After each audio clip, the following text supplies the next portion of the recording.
ngon em ơi pani cái bang met và bút sang khắp yên lên cái mấy cái lệ về hàng lấy bang đã bốc cái lấy tiếp nục na Việt Nam nhưng màu lấy rung răng hàng cái bang cái lấy tiếp mà lệ tầng lum ta đã bốc hiếm bạ đã đây met và đã bốc lệ này lại nhiều vừa đã lệ nhiều quả đinh tàng ta nhiều bóng ngắn lệ tầng nghệ sốc lệ phiền nên lệ phiền giờ lấy nhiều tu cái phạm minh chính cái lấy kỹ hàng lấy mạng nuôi lê trưng bình cái cao hàng lấy cái cào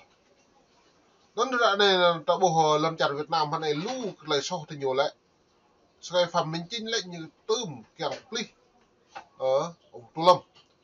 lê trưng như đang thâu đấy sai Tu Lâm kỹ là như kẹo pli mạng hàng lê phạm minh chính đây phạm minh chính kẹo pli nhiều đã đây lại nhiều kẹo pli phạm minh chính lại sai mạng ông tạo bộ đồ đam do nó lại play bằng tập polo như này hiếm pa lại nhóm mình nhóm pi bằng hạt rẻ nhóm ngạn lại chỉ tách bởi ní cũng đừng mầm rộng do nó ta mự có pi bằng mày bread mự lại video hàng lại giờ nhiệt lê rồi về có ta lại có na cái nhú play nu dọn bẻ đột ngột bù màu thầu rim polo như thầu cái nào nhiều play mùng khẩn cấp do hiếm pa gặp rõ phương hướng bắt nạp do này gặp lăng một polo như đúng rằng mực Hôm 5 tháng 1 phê chuẩn đề nghị bổ nhiệm 2 tân. Ủy ban Nhân quyền của Hạ viện Mỹ cáo buộc Việt Nam vi phạm tự do báo chí vì bỏ tù nhà báo Phạm Đoan Trang. Quốc hội Việt Nam bổ nhiệm 2 tân. Việt Nam như sau lại phiền như mà nhà báo Phạm Đoan Trang lâu đi. Dân nó ra này đang hiếm phá ta bố. Lê trưng như càng pli từ pol quốc hội Việt Nam như càng pli có pol nhà phận giờ bình nhốt đấy nhá mạng nuôi bây giờ là phèn như lại bồi nhiều bắt tục rằng là so rằng nhiều. Phó Thủ tướng thay thế Phạm Bình Minh và Vũ Đức Đam. Việt Nam phát Phó Thủ tướng pli thay thế Phạm Bình Minh và Vũ Đức Đam hiếm bạc các lại để phương hướng cộng nạp vẫn y gặp mơ đứng lại nhiệt lệ. Hiện biến thể phụ mới nhất của Omicron tại thành phố Hồ Chí Minh. Đức sẽ yêu cầu du khách Trung Quốc phải xét nghiệm Covid. Ukraine bác bỏ lời kêu gọi đình chiến Giáng sinh của ông Putin. NATO cảnh báo chớ đánh giá, lo ngại rằng chiến dịch này đang làm tê liệt nhiều giao dịch thương mại, kinh tế do các quan chức liên quan bị điều tra. Giờ nó đã bổ pi bằng pro giờ nhiều đinh tăng phải nhiều giờ lại mạ mong lại cái na cơ quan mạ pro bây giờ nữa hàng nạ buồn sang hàng lại xịm nè bú máu hàng lại hem lại thâm tự thâm đỡ tôi không thể nhiều lệ giờ nó mình và tôi có nào Việt Nam hiếm bạc thì đã bù đã để nhập tốt là lại số chẳng thể nhập bố lại giờ ta hạt đĩa hàng lại đằng tít cái nhố bằng nhiều liên quan bằng lại xịm nè bằng lại mạ vốn dễ dào thương mại này lại nhập tàu nhiều tàu ra thâu chỉ đảng cộng sản như lợi dụng như nước ngoài đối vi phạm phạm nhiều chẳng có nhiều chỉ một ruột một hệ đối lâu đi nhập đi lâu ấy thao lâu bó lâu 2002 2003 Lê Ngọc Phiêu từ Đức Lương Phan Minh Khải lâu đi như lệ đứng nón như kỳ để kẹo một lần nóng đông mạnh bên nón kỳ được lực gỡ lên mình còn đông thêm bạn này để ta bổ nó ra đây là nhập đi nó sẽ nó mới như kẹo kéo dài thời gian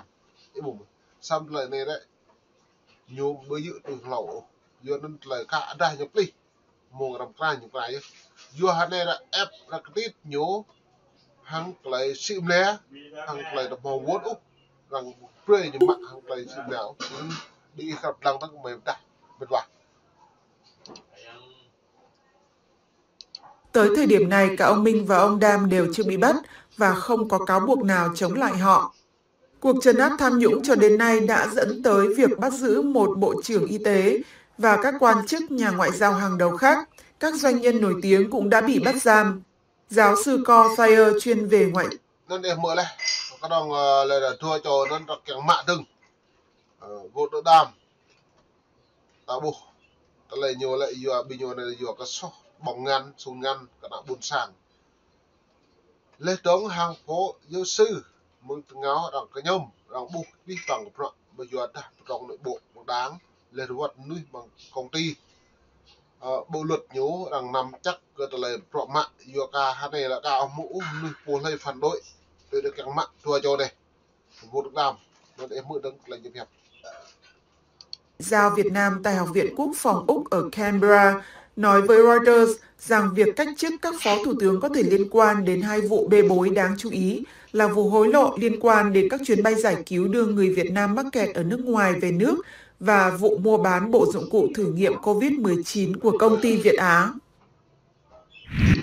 Công ty Việt Á đây là bộ hiệp bệnh mình quá, ta bộ công ty Việt Á đó lại phí bằng rằng về nhiều có trả lời dịch vụ có trả lời máy móc hầm Covid công ty Việt Á như bạn nhiều mạng cái này mà đồng pre một tí càng pre free thế nhổ xăm như bạn như pe cái lệ sang độ buồn sang về là cái như bố như bạn như sĩ này á như bạn nhú chỉ ăn lời đặc là nhú hay càng lọc lên mại nhiều lọc như chào bạc này nhưng mà bạn hàng tỷ đấy nhá như sĩ bằng tập bố có sải rào với sải chỉ nào buộc hàng chỉ nào một cái bệnh nhân nhá bệnh nhân nặng buồn sang ấy gì rồi càng rồi máu mạng thị mại nó khăm đồ là Covid này bệnh Covid này chính cái nhung bỏng bạc nhiều vẹo mạng mờ nhau đang bổ màu xịu đang pre cái nòng pre chuyển free đấy hàng lấy máy móc này nó lên trong mỡ trong cái mười ta đứng hàng lấy gì loại về cơ như mạng cự bình báo chí mạng cự bình cao hoặc lấy cái khe bình sang bốn sang đặc lập mỡ đứng hàng lấy gì lên được thành lập từ hơn 10 năm qua nhằm để hỗ trợ các tù nhân lương tâm trên khắp thế giới và khuyến khích các thành viên Quốc hội Mỹ vận động thay mặt cho các tù nhân lương tâm để họ được tự do, đồng thời ràng buộc trách nhiệm giải trình đối với việc đối xử bất công. Dân biểu Liên bang Hoa Kỳ Ro Khanna, một thành viên của Ủy ban, nên để bố lên mệt và hành được một sang mỡ gật lại nhập nhấp bí bằng trọ răng keng vật lại hàng bình vốn hàng nhiệt độ mạng cự ra đề lê trong hàng lệ câu hàng lệ kê cả mà rộng càng yêu cả nạp buồn sang hàng lệ ngày vắt bình nuôi như nó mạ cự càng một tay càng một lệ ngày bông màu phù lệ được có phù lệ ô giờ nó hai này cái nhầm hai này là thằng mạ rộng thun này ai nhớ pi bằng rộng là thằng mạ rộng là bù lùi phui cái nhau với nhau có rộng như ngã lệ thằng phu tới nhau lệ vắt cất lại thương mạnh ra này thằng thằng có pi có pet pre những buộc những cái nào bằng thun này mà giờ này nó bị khắp mọi đấng lại mời pre ít mực có sắp bằng viewer hàng lại thâu và là người bảo trợ cho bà Trang viết trên Twitter hôm 22 tháng 12 rằng chúng tôi sẽ không ngừng đấu tranh cho tự do của bà Phạm Đoan Trang. Dân biểu này cáo buộc chính phủ Việt Nam đã nhắm mục tiêu và tra tấn bà Trang vì bảo vệ nhân quyền. Cả dân biểu Khanna và Ủy ban Nhân quyền Tom Landers cho biết rằng họ sẽ tiếp tục thúc đẩy việc trả tự do. Nó ra đây pi bằng bình pol chặt ngao rằng bồ lưới đây ô bồ lên một cái từng cầu hàng lại cái kèo lên là mò lên quốc tế rằng tôi mạng pro lên bình thông tin rằng tôi xem tôi đang kết ria rằng tôi mạng pro hạ đa rằng cứ để bình pol để đủ pro bạn này là chặt Việt Nam mà xăm bình pol rằng tôi bồn cùng pro lên quốc hội Mỹ lên rằng cái nhầm chẳng thật là cái buồn sang được là nước thì vô giờ nó hàng này đối với Đảng Cộng sản Việt Nam hà đấy rằng bộ copy pet rằng bố lui cái những bình luận đó rằng bố lại cái nhô và ngạo rằng nó mạng nó ra đây là một nhô dân sách đen vắt lấy cái các vắt cái lấy trầm cái nằm này vắt cái pi bằng pro hồ chiếu